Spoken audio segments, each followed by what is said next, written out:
Sawubona-ke mbukeli, lezi indaba z1KZNTV ifundela usamukeliso kaNqulunga. Kuhlelo lwethu lanamuhla kolikhethekile sibheka nje ukugujwa kosuku lwesisebenzi olugujwa iNingizimu Afrika yonke.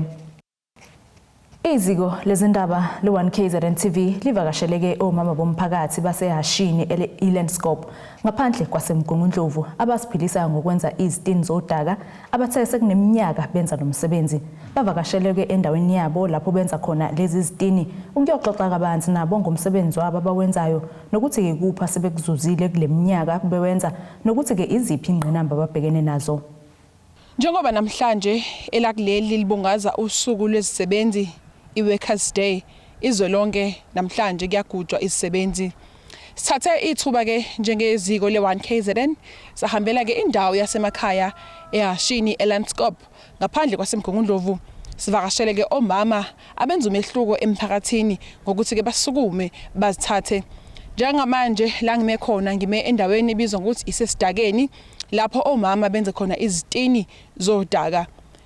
Sizokhuluma ke nabo omama sibone ukuthi bawenza kanjani umsebenzi wabo. Sizobona nje ukuthi nathi sizongena impela sibasize sibone ukuthi benza kanjani. Kanti ke okufika la esikhona akulula njengoba ke nizobona nje uma ke sengicela uzakwethu sithabise ukuthi asitshengise ukuthi indawo lesikuyona ikephi nasemgaqweni. Zobona ukuthi cha hayi ifanele impela ugqoke amadadla ukuze ufike la sikhona. Uzobona ke indawo enkulu le ela esikuyona usazobona nje uma ke sesingena ke umsebenzi omase besichazela ukuthi ke kwenziwa kanjani nathi ke sizongena ke sibalekelele ukuze ke sizokwazi ukuthi sifunde ngomsebenzi wabo abawenzayo. Bese ke nawe lapha embukeli ekhaya uyathola ke ugqugquzeleka nawe umuntu omusha uthola ugqugquzeleka ukuthi yebo amathuba emisebenzi awekho kodwa ke kukhona ongakwenza lapho uhleli khona uma nje ungathi ukubheka uqalaze uphume nje uqalaze kukhona mhlawumbe nawe umehluko ongawenza ukuze ishintshe impilo yakho. Hlala nathi ke sisazokhuluma nabo ma sibone umsebenzi ukuthi wenziwa kanjani. Njengamanje sinomama uDoris Mkhize ozosichazela kabanzi ngolomsebenzi lo owenziwa la esidakeni nanokuthi mhlawumbe yena useneminyaka emingakanani ewenza. Asikubingelele Mama Doris Mkhize, sicela usichazele ukuthi uneminyaka emingakanani uwenza lo msebenzi wala esidakeni. Ngaqala ngo2014 ukuxova la. In 14 sixova ngixova lesidakeni ngoba no mama nje sibaningi abanye abekho manje. Nje le xobo sixoba yafika imvula inethi izibulala siqale phansi sizivuse bafika abantu bazithenge sithola imali ngiyaphila ngale mali lapha ka masicela usichazele ukuthi lo msebenzi owenza la iwona umsebenzi ophila ngawe ekhaya kwakho sichazele nje ukuthi ukuphilisa kanjani. Ngiyaphila ngalomsebenzi engwenza lana ekhaya kwami ngoba ngiyayithola imali lesidakeni ngenze zonke idingo nje zomuzi wami ekhaya. Umyenami ushone una 4 years eshonile kodwa nje anginankinga ngikaze ngiphume ngiyocela komakhelwane ngale mali engisebenza lesidakeni.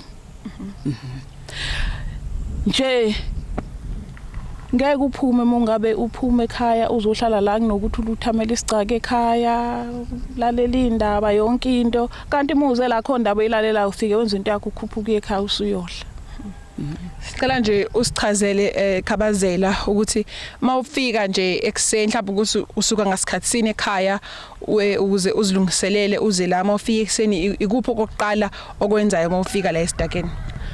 Mangifika la ekseni ngifike ngimbudaka ngilithela amanzi ngilixove ngithatha isipeti likhiphele ngaphandle ngilithathe ngilifake ebhoksini khipha isitini sodaka. Bafika bazothenga bazithenga izitini zami ngithola imali. Azikho mhlambe izingqinamba obhekene nazo ngoba mhlambe omunye umuntu angacabanga ukuthi umsebenzi ofanele ukwenziwa abantu besilisa lona. Yazikho ingqinamba engibhekana nazo kuba ngiyazimbela udaka lami ngilixobe ngilikhiphele ngaphandle. Ingane mazikhona zizezongilekelela mazingayile esikolweni mazingekho ngizenzela ngedwa. Anginankinga nje ngoba ngizothola imali ngiqhubeke nempilo ekhaya. Angiphumi nje ngemzini nomuntu ngiyofuna into emzini nomuntu mina ngiyocela angiceli ngokuhlala kwami la esidakeni. Mhlambe kuthatha isikhathi esingakanani ukuthi itini zilungele ukuthi zidayiseke abantu bakwazi ukuthi bakhe ngazo umuzi. Uyaziginqa kuleli sonto. Ngesonto elizayo usuyayitaka, usuzibeka zibe inqwaba usuyabala ukuthi sengine18 engaka. Athi mefika umuntu methi ngifuna 1000 usuyabala uyamnikeza 1000 lakho usenginika imali yakho. Athi ngifuna 2000 usuyabala uyamnikeza uthatha imali yakho uyaqhubeka nempilo ekhaya uyaphila. Ngicela usichazele ukuthi ukwenza njani ukuginqa isitini. Sakhe ibhokisi mntanami. Le bhokisi masulakhile uxova udaka ulifake phakathi mase uyaligqisha kanje. Masuligqishile masuligcinezela phezulu. Mase uyasidonsa. Phuma sekuyisitini ke lapho. Emva uma sekuphuma kwesitini uyaqhubeka wakhe esinye. Qhubeke wakhe esinye. Masukhathele usuyagodoka kuye ekhaya.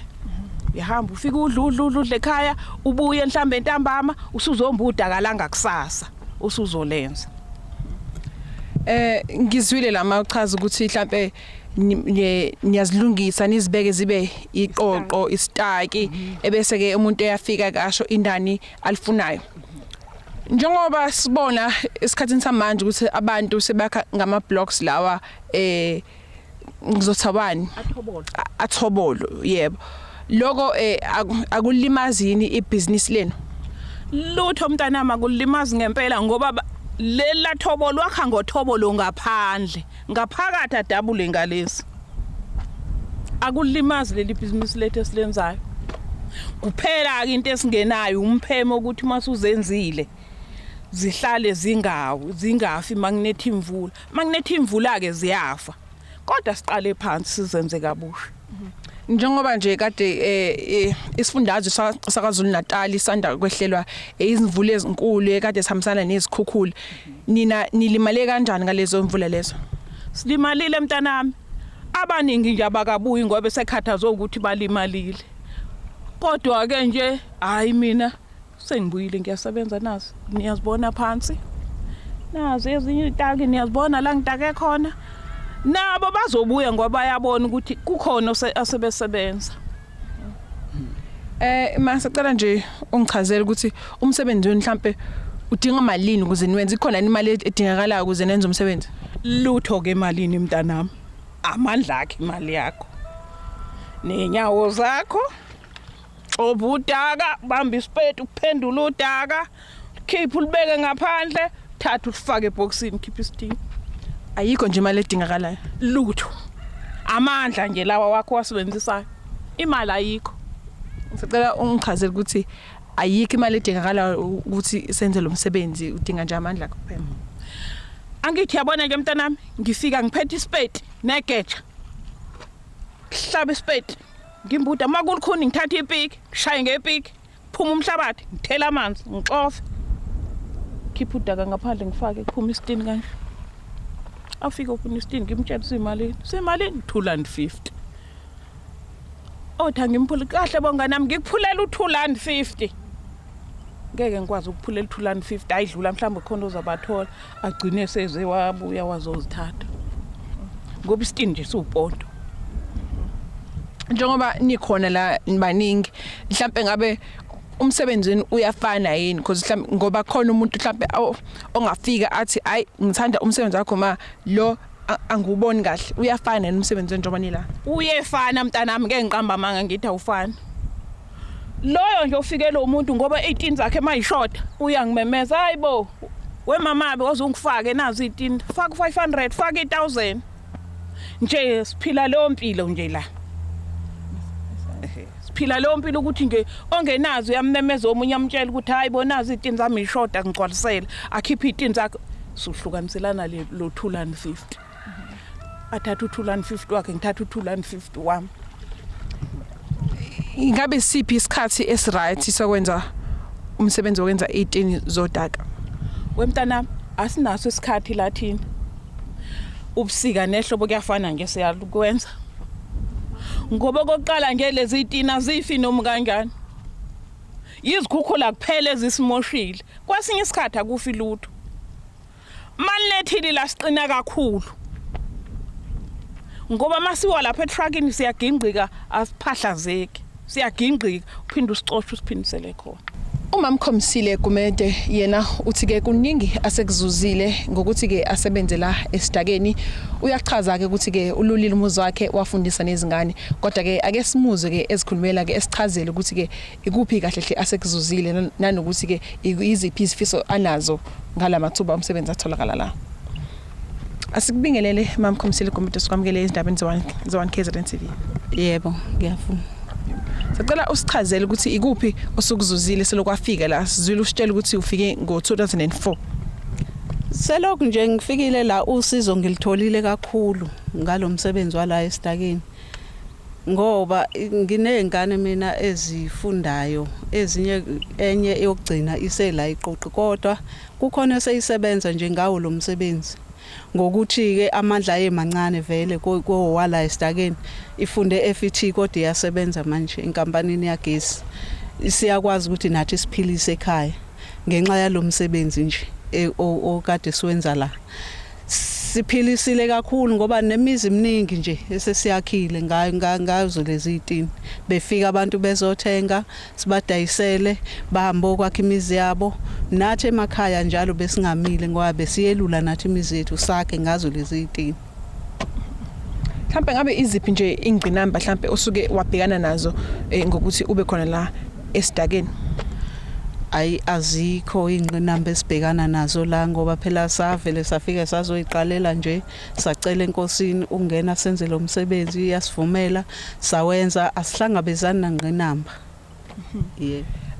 Azikho mhlambe izigameko zokuthi kuntontshwe izitini esenikena bhekana nazo? Bezenzeka eqaleni kodwa siphinde futhi zavaleka. Bake baqala impela bazeba sithi sisihambile sizokuthi bekumama truck la uyafika sowulahlekela kodwa ke kubuye kwama lokho ngoba sikubikile kwabasiphethe kusho ukuthi bayikhuluma kwayinto abayikhulumayo kwaphela. Ngokwezempilo kunhlukumeza kanjani because ngoba siyazi ukuthi nibadala niyakhula imsipha iyalimali kunhlukumeza kanjani? Kona siyahlukumezeka impela ke ngoba ngisathatha ikhefu nje ngiseke ekhaya ngenxa yokuphathwa amathambo engisuke nawo khona la ngoba kade ngizama impilo. Ibona ke umsebenzi wosuku lo enibonayo ngala osuwenziwe imina kanye nabo mama sitholile ke ithuba nathi lokuthi ke singene odakeni ke senze umsebenzi owenziwa ibona ke omama ke siza ukuthi ke kunjani engakusho nje ukuthi nje hayi wona ubukeka ulula kepha awulula kodwa ngethemba ke lokuthi ke nombani ofisayo ukuthi ke awenze umsebenzi noma imuphi angawenza ke uma ezinikeza isikhathi sokuthi afunde njengoba ke besishilo ke ukuthi sikhona la endaweni yasehashini elandscape ngaphandle kwasemgungundlovu la sikhona isesidakeni lapho ke omama bakhona la emphakathini bezakhela ke izitini zodaka bayasho ukuthi ke umsebenzi wabo awudingi imali nje udinga nje amathuluzi oyipeki ifosholo kanye negeja namandla ke akho ukuze umsebenzi wakho ube yimpumelelo. Ezindabeni ze1KZNTV ngu-Ayanda Dube ngibika ngisehashini elandscape ngaphandle kwasemgungundlovu. Asike sithishelele eyitolo sizobuya futhi neindaba.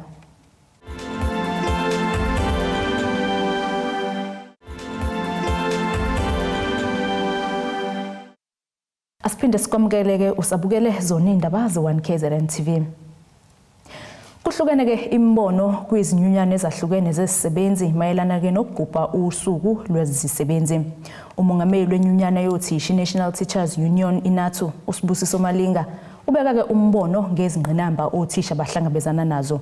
Umlungisi Ndlovu ongumphathi wenyunyana yabasebenzi bakahulumeni iPublic Servants Association PSA kwisifundazwe KwaZulu-Natal uthi usuku lwabasebenzi lubaluleke kakhulu emlandweni wakuleli njengoba kunezinto eziningi asebezilwelile. Umoya Ntuli ongunobhalo wenyunyana yabasebenzi bakamasipala iIndependent Municipal and Allied Trade Union imathu Ufiseleke abasebenzi usuku oluhle waveza ukuthi ke zikhona izinselelo ababhekana nazo nsuku zonke emsebenzini. Eqinisweni i-Workers' Day kuwusuku olubaluleke kakhulu kubasebenzi, kodwa ngikubona osekwenzeka isikhathi esiningi bajabulela ungabibikho emsebenzini ngalelo langa kuphela. Kodwa izinselelo esinazo okuyizona ezinkulu kakhulu izidingo zabasebenzi uhulumeni akazayibhekelele ngendlela efanele. Uma sizoqala nje ufica ukuthi uhulumeni maye ingxoxweni zamaholo uyekaye kubasebenzi engathembekile, negotiating in very bad faith. Uthola ukuthi nento abezanayo abezinayo. Uyakhumbula ke la sisuka khona ukuthi ingxoxweni zalonyaka sikuzo nje, kodwa sisuka ekuthaneni uhulumeni akazange ahloniphe isivumelwano ayekade efike naso eqaleni. Ayethe kuzoba i-multi-term agreement eyizothatha 3 years.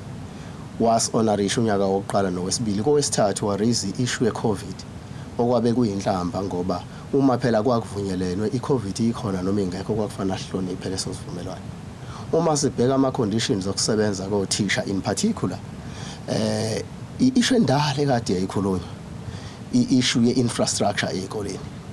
Uthola ukuthi kunezikole njengoba zazinjalo before 1994. Uma ubheka sineminyaka engaphezulu kwamashumi amabili sisenkululekweni, izwe liphethe ngokwedemocracy. Qala sasinayo intuba yokubaleka sithi ubandlululo, kodwa sikuboni improvement. Into eyenzekalayo ufica ukuthi kwakhiwa isikole esisodwa kufakwa amamiliyoni amaningi esikoleni esisodwa, eziningi izikole zingasizakali. Kukhona izikole ezafunda abantu abawo professor namhlanje othola ukuthi i-assessment esibheda kakhulu. Ukugcwala kwezingane esikoleni iPPN la kufanele kungabe khona izingane zimukelwa ezikoleni ngokwesibalo. Asaliki ukuthi izingane zonke zase South Africa fanele zibe sesikoleni, kodwa kugcina kugqilaze othisha kakhulu lokho ngoba uhulumeni akasabaqasha othisha. Ngakho amaklasi agcwala kakhulu achichime. Uma amaklasi egcwele kakhulu othisha bakwazi ukwenza umsebenzi wabo ngendlela efanele. Sibuye futhi sibheke kakhulu kothisha. Uyazi ukuthi uma kwakhiwa iklinikhi ngakini kwakhiwa nezindawo zokuhlala. Othisha bahlala emizini yabantu, batravel amabanga amade. Bese uthola ukuthi imali yonke le abayiholayo naye engekho eyinhlamba igcina iphelele emgwaqweni. Ngakho ke sinenkinga ukuthi nezindawo zokuhlala bakhelwa zona. Eminye imisebenzi inana ama subsidy mhlambe e-transport nako konke, kodwa kothisha akho lutho. Ngakho i-Workers' Day kuthina ayisho lutho kangako. It's just a holiday nje, kodwa ofica ukuthi alinayo imphumela emihle nemthelelo emihle ekusebenzeni kothisha endaweni abasebenza kuzona. Uma uqhubeka futhi ubheka kukhona lento othisha basebenze ezindaweni ezisemakhaya ngendlela eyisimanga.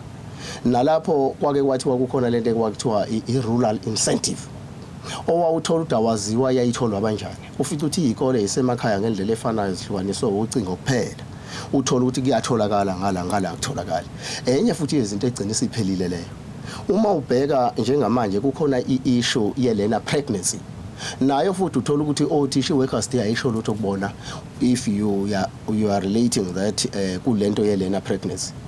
Izingane ziyakhulelwa ezikoleni. Akufanele ngabe othisha ababheka leyo nto. I-department ifika nama policies ukuthi ingane ekhulelwa iqhubeka ifunde. We are not against that, but sithi thina okungenani uhulumeni ke manje awulethe abantu abatrainiwe ukubheka abantu abakhulelwa singathi izingane ezikoleni. Manje othisha ubafica ukuthi bawonesi bamajaji kwesinye isikhathi behlulela amacala izingane seyixabene.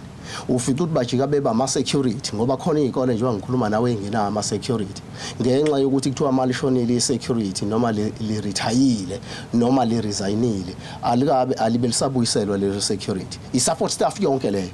Manje eqinisweni i-Workers' Day asiyiboni mhlambi nomphumela omuhle. Abantu bajabulela ukuhlala emakhaya kuba kuphela. Esibafisela kona kunye sikhuluma njalo nomnyango. Umnyango awulaleli, ukhala ngesikhala esisodwa ukuthi awunayo imali. Kodwa siyathola ukuthi imali esuke ikhishelwe ezinye izinto aziyifezi. Mawukhumbula kahle imali yayikhishelwe iCovid ayisebenzanga ngendlela. Imali yayikhishelwe ama PPEs ayizange isebenze ngendlela. Ku-establishwa ama commissions amaningi othola ukuthi ahlala adla imali kahulumeni.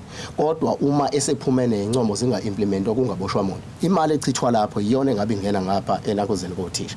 Kodwa ke into engayisho iyodwa ngenxa yokuthi umsebenzi wothisha is a calling. Siyafisa ngoba sine obligation yokufundisa abantwana ukuthi against all the odds asiye sibafundisa abantwana ngendlela efanele kodwa njengenyunyana siyaqhubeka siyazilwa lezo zinto kuze kuba namhlanje uyazi ukuthi kushintsha ama-HODs kushintsha o-MECs kushintsha o-Minister nationally kodwa kwenzeki ngendlela efanele ngoba bayazi ukuthi asifani thina ikakhulukazi nabantu abasebenza emafemini uma othisha kuthiwa baye esitelekeni inkinga enkulu iphepha lisuke selisethiwe lizobhalwa yingane bese kuba khona inkinga ke lapho yokuthi uma beye esitelekeni kufanele kube yibona futhi abazama i-recovery plan yokuthi bazokwenza njani ukuze izingane ziphase ngoba thina sijajwa ngokuphasa kweingane kanti abasemafemini abanendaba uma kuukuthi kugaya umbila ukuze kukhiqizwe impuphu uzothola ukuthi mayingakhiqizwanga impuphu ku-affecteka directly umqashi kanti lapha ku-affecteka izingane zesizwe ikakhulukazi othola ukuthi zimnyama ezazi disadvantage bese ziba disadvantaged kakhulu. Thina njengo-PSA usuku le-Workers' Day silithatha njengosuku olubalulekile emlandweni wethu ngoba uzokhumbula ukuthi ukucindezeleka kwabasebenzi kusuka kude kodwa kuningi esesikwazile ukuthi sik-achieve njengokuthi sinemithetho evikela abasebenzi njengomthetho we-Labour Relations Act ongeke nje uxoshwe umsebenzi noma kanjani umthetho we-Employment Equity Act owenza isiqiniseko sokuthi abasebenzi kakhulukazi abantu abamnyama babecindezelekile bayakwazi ukuthi bakhushulwe ekhundleni umthetho obhekelene ukuqeqeshwa kwabasebenzi phecelezi skills development sihambe ibanga elide su-PSA sineminyaka engaphezulu kwa-100 sikhona okusho ukuthi sibe yingxenye yalomlando yokukhululwa kwabasebenzi kodwa msakazi uzokhumbula ukuthi-ke eminyakeni nje edlule kunezinto ezisikhathazayo njengo-PSA la sibone khona uku-attack-wa kwe-collective bargaining la uhulumeni anqaba khona ukukhokhela abasebenzi ngokwezivumelwane ukhumbule msakazi ukuthi uma siye engxoxweni sisuke siphathiswa abasebenzi ngenxa yenguquko ama-cost of living impilo yabasebenzi inzima kakhulu basiphatha kabi sabona uhulumeni engakhathaleli zaningi izinto ezenzakalayo msakazi njengokunyuka kwe-VAT la uthola ukuthi abasebenzi bayashayeka ungabheka msakazi ukunyuka kwa-petrol no-diesel kumbe eqolo msakazi ungabheka nje u5 litha wamafutha osungaphezulu kwa150 sekuba nzima for abasebenzi bakwazi ukuba afford okunye kusikhathazayo njengo-PSA ikakhulukazi kwaZulu Natal unemsebenzi msakazi engaphezulu ka50,000 or 100,000 la uhulumeni edecide khona ukuthi angaqashi thina su-PSA ngeke sikuvume lokho ngoba uzobona izinga longasebenzi kwabantu abanhlwempu kwaZulu Natal likhulu yingakho simnxusa ke uhulumeni ukuthi akaqashe ngendlela ephuthumayo uzobona-ke futhi msakazi ukuthi ziyanda iy'nkinga ngokuqashwa kwabasebenzi ngendlela eyitoho uthola ukuthi neminyango isingenele kulo mkhuba ekade siwubona kwi-private sector la kugqilazwa khona abasebenzi ngoba asikho isizathu sokuqasha umsebenzi ngeke ukuba abe yitoho uma nazi ukuthi inemsebenzi permanent simbonge kungqongqoshe wakwa-Cocta umnomzana uSipho Hlomuka kanye inhloko yomnyango i-HOD uTubani abakwazi ukuthi baqashe ngokuphelela abasebenzi abangaphezulu kwa100 emva kuba u-PSA esekulwele msakazi baningi abasebenzi abakwi-suspension public service othola ukuthi mawungabheka social development unama-social worker kwakunenkinga yama-blanket ngo-2020 noma silwa nendaba ye-corruption kodwa uma ubeka abantu icala funeka ubashushise ngendlela eneqiniso sebekwi-suspension for iy'nyanga ezingaphezulu kwa-20 uhulumeni usebakhokhele besemakhaya imali engaphezulu kwa-10 million ziningi-ke msakazi izinto ezenzakalayo obona intsha yethu ingakwazi ukuthi iqasheke uhulumeni angakwazi ukugcina nokuhlonipha nje abasebenzi emsebenzini abasebenzi bakwi-depressions bayahlukumezeka noma kunjalo-ke basekhona abawahloniphayo amalungelo ongabheka nje lapha kwezempilo uMiss uNomagugu Simelane la aqasha abantu abangaphezulu kwa-3,000 ebaqashela izinto ze-COVID. Sajabulela kakhulu, wakwazi noku-upgrade abantu abahlukahlukene kulowo mnyango. Siyawamukela lowo msebenzi omuhle, yingakho sithi abaqashwe labo bantu imsakazi ngendlela ephephile. Siyabona-ke msakazi ukuthi izinto ze-OHS, izinto ze-health and safety, abantu abasazi nake imsakazi. Yingakho uthola ukuthi kunabasebenzi imsakazi ababulawayo